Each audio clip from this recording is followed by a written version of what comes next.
नमस्कार दोस्तों, BNA network के यूट्यूब चैनल पर आपका स्वागत है। मैं हूं कुलभूषण।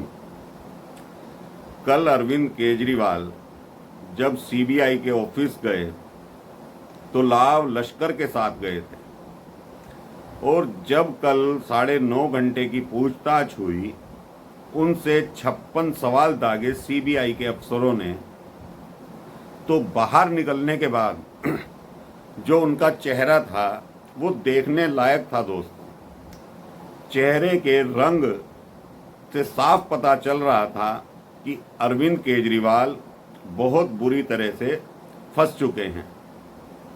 मैंने आपको ये पहले ही बताया था कि कल अरविंद केजरीवाल की गिरफ्तारी नहीं होगी, क्योंकि उसका कारण है दोस्तों।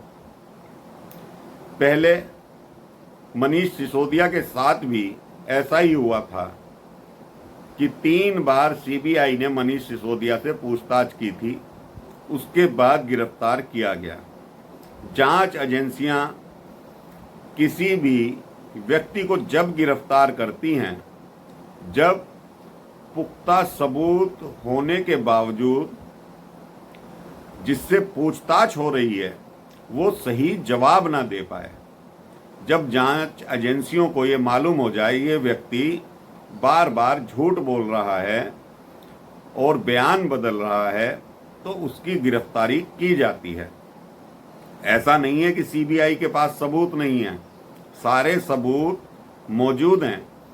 लेकिन कल अरविंद केजरीवाल से जब शराब नीति के बारे में पूछा गया तो वो बार बार हाँ या ना में कोई जवाब नहीं दे पा रहे थे। कल रात को जब अरविंद केजरीवाल CBI के दफ्तर से बाहर निकले तो पत्रकारों से बातचीत करते समय इतने घबराए हुए थे, उन्होंने सभी CBI अफसरों का धन्यवाद किया और कल से पहले वो इन जांच एजेंसियों के ऊपर हमलावर थे। लेकिन कल रात को उन्होंने कहा कि सभी CBI के अफसरों की मैं तारीफ करता हूं, उन्होंने मुझे सम्मान से बैठाया और बातचीत की। CBI ने आपको बातचीत के लिए नहीं बुलाया था केजरीवाल साहब, सवाल पूछने के लिए बुलाया था। और आज आप जो CBI के अफसरों की तारीफ कर रहे हो, ये वही CBI के अफसर हैं जिनके ऊपर आपने आरोप लगाए थे कि ये मारपीट करते हैं, कान के नीचे बंदूक लगा देते हैं। तो कल केजरीवाल साहब आपके कान के नीचे बंदूक नहीं लगाई क्या CBI के अफसरों ने?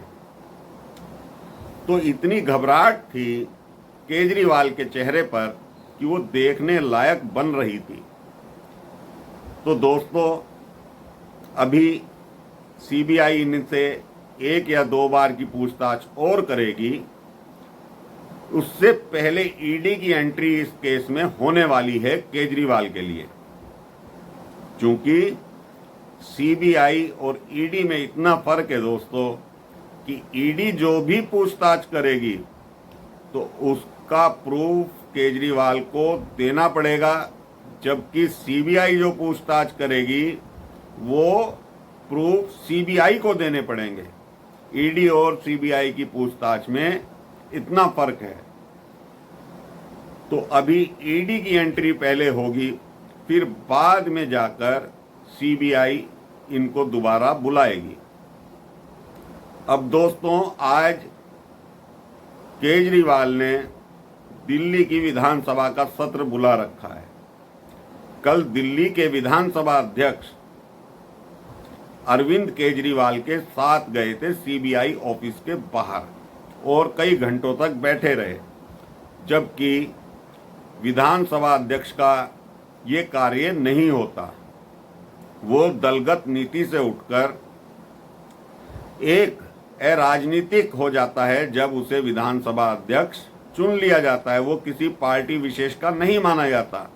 लेकिन कल वो केजरीवाल के साथ दिखाई दिए और आज दिल्ली विधानसभा का सत्र बुलाया गया है। और ये सत्र इसलिए बुलाया गया है दोस्तों कि आप 12 से 1 बजे 2 बजे विधानसभा की जब कार्यवाही देखेंगे तो आपको मालूम पड़ेगा कि यही केजरीवाल जो रात बिल्ली भीगी बना हुआ था उसमें शेर की तरह दहाड़ेगा, ऐसी नौटंकी करेगा, ऐसी बातें बोलेगा।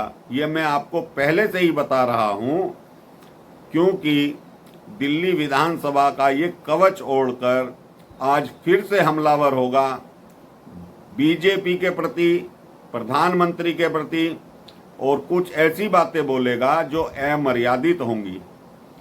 क्योंकि दिल्ली विधानसभा में इसको इतना बहुमत है और इसको कवच मिला हुआ है विधानसभा में बोलने के ऊपर, इसके ऊपर कोई कानून लागू नहीं होता। क्योंकि अगर ये बाहर बोलेगा कोई भी बात तो इसके ऊपर मानहानि का केस हो सकता है। अब एक मानहानि का केस तो गुजरात यूनिवर्सिटी के कुलपति ने इनके ऊपर कर ही दिया है। 1 मई को इनको हाजिर होना है, उसमें संजय सिंह को हाजिर होना है। अगर उसमें कार्यवाही सही हो गई तो इनकी कुर्सी उसी केस में चली जाएगी जैसे राहुल गांधी की सदस्यता चली गई है। क्योंकि गुजरात हाई कोर्ट मोदी की डिग्री को लेकर इनके ऊपर 25,000 का पहले ही जुर्माना लगा चुका है। उसके बावजूद भी इन दोनों व्यक्तियों ने मोदी की डिग्री को लेकर बड़ा बवाल मचाया, अमर्यादित भाषा का प्रयोग किया। उसी के लेकर गुजरात यूनिवर्सिटी के कुलपति ने अहमदाबाद की क्रिमिनल कोर्ट में एक केस किया है इन दोनों व्यक्तियों के ऊपर, केजरीवाल और संजय सिंह के ऊपर। तो उस क्रिमिनल कोर्ट ने इनको 1 मई को कोर्ट में हाजिर होने के आदेश दे दिए हैं। उसमें सुनवाई के दौरान अगर ये अपनी बातों को सिद्ध नहीं कर पाए तो कम से कम इन्हें 2 साल की सजा होगी, जिससे इन दोनों की कुर्सी चली जाएगी।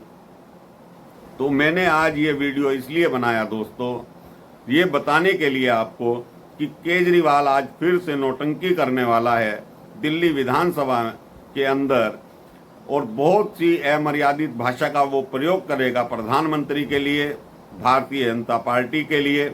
आप एक बात सोचिए दोस्तों, ये कह रहा है कि आम आदमी पार्टी इतना अच्छा कार्य कर रही है कि प्रधानमंत्री नरेंद्र मोदी उसको रोकना चाहते हैं। अच्छे कार्य को कौन व्यक्ति रोकना चाहता है? कोई व्यक्ति नहीं रोकना चाहता। लेकिन ये राघव चड्ढा जो कल कह रहे थे कि ये मॉडर्न जमाने का महात्मा गांधी है, ये तो इतिहास भी बदल रहे हैं दोस्तों। अरविंद केजरीवाल महात्मा गांधी हो जाते हैं, मनीष सिसोदिया जवाहरलाल नेहरू चाचा हो जाते हैं, बच्चों के चाचा। कहते हैं शिक्षा मंत्री इतना अच्छा है कि ये बच्चों के चाचा हैं, और सत्येंद्र जैन जो जेल में बंद हैं उन्हें भगत सिंह बताया जा रहा है। तो ये लोग इतिहास में वर्णित उन क्रांतिकारियों की कितनी बेइज्जती कर रहे हैं।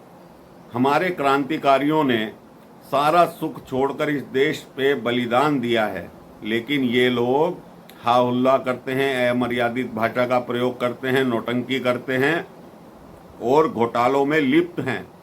क्या भगत सिंह पर किसी घोटाले का आरोप था या महात्मा गांधी के ऊपर किसी घोटाले का आरोप था?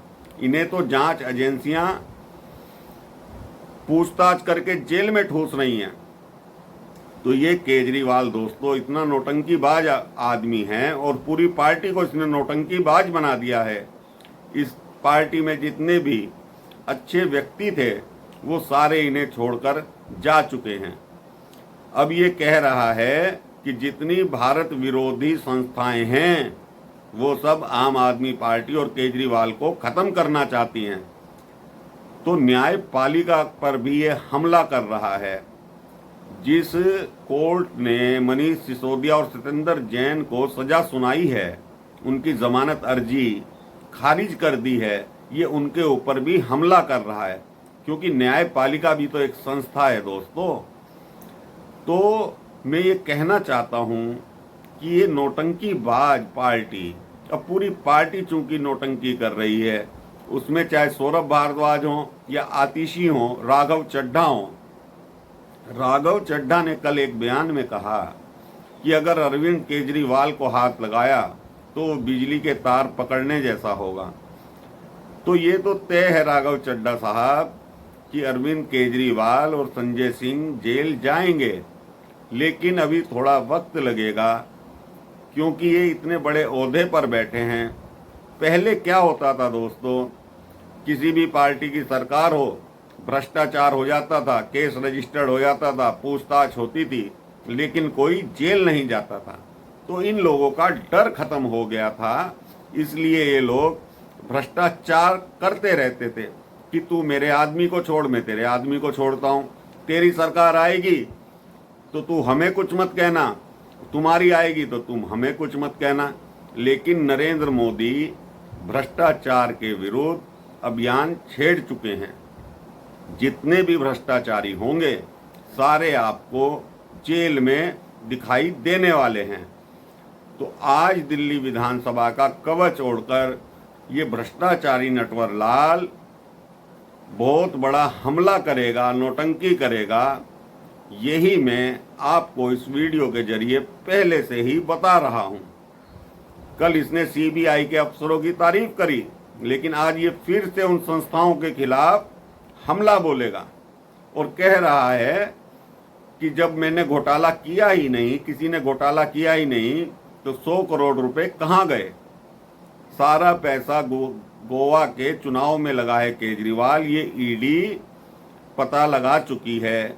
इसीलिए आपके मंत्री की जमानत अर्जी पर कार्रवाई नहीं कर रही है कोर्ट, उन्हें जमानत नहीं दे रही है। अब आप बताइए दोस्तों, सीबीआई कोर्ट ने ये कह दिया है कि प्रथम दृष्टया मनीष सिसोदिया दोषी है, मास्टरमाइंड है, लेकिन मास्टरमाइंड असली केजरीवाल है। कल जो सीबीआई ने सवाल जवाब किए, ये बड़ा निराश और हताश होकर सीबीआई के दफ्तर से निकला था। पत्रकारों से सिर्फ 3 मिनट की प्रेस वार्ता करी और ये चला गया। तो दोस्तों, इसकी नौटंकी आज फिर से चालू रहेगी। फिर मैं शाम को वीडियो बनाऊंगा और आपको बताऊंगा कि कल सीबीआई ने इससे क्या क्या पूछा और ये क्या जवाब नहीं दे पाया। तो ये मेरा कंटेंट आपको कैसा लगा, आप कमेंट बॉक्स में कमेंट करके बताइए। वीडियो को लाइक कीजिए, वीडियो को शेयर कीजिए और चैनल को सब्सक्राइब जरूर कीजिए। धन्यवाद, नमस्कार, भारत माता की जय।